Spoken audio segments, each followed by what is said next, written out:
Барановичам выпаў гонар падзяліцца опытом работы ў сферы адукацыі з удзельнікамі трэцяга з'езда настаўнікаў і работнікаў адукацыі дзяржаў удзельніц СНД, які праходзіў у Мінску. У межах з'езду была прадугледжана праграма, у рамках якой яго удзельнікі мелі магчымасць пазнаёміцца з рэгіянальнымі сістэмамі адукацыі. Адной з такіх пляцовак стаў і горад Барановичы. Яго наведала дэлегацыя з Казахстана.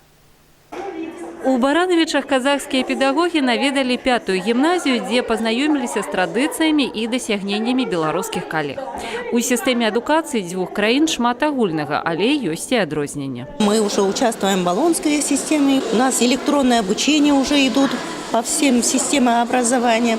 Начиная детского дошкольного учреждения у нас идет уже и английский язык. Английский язык у нас как официальный преподается с 1 класса. И информатика у нас начинается с 5 класса. Вот это все она система как-то. Гимназия, в которой нас сегодня приняли, встретила нас не только гостеприимно, но очень профессионально.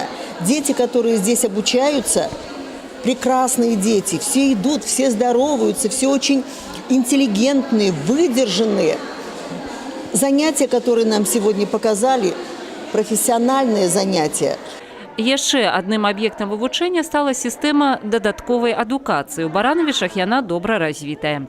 Знайсці занятак па душы можа кожны школьнік. Сёння толькі ў палацы дзіцячай творчасці працуе больш за 270 розных секцый, клубаў і гурткоў. У іх займаюцца 4000 хлопчыкаў і дзяўчынак. Система дополнительного образования, конечно, у вас вот это творчество очень хорошо развито.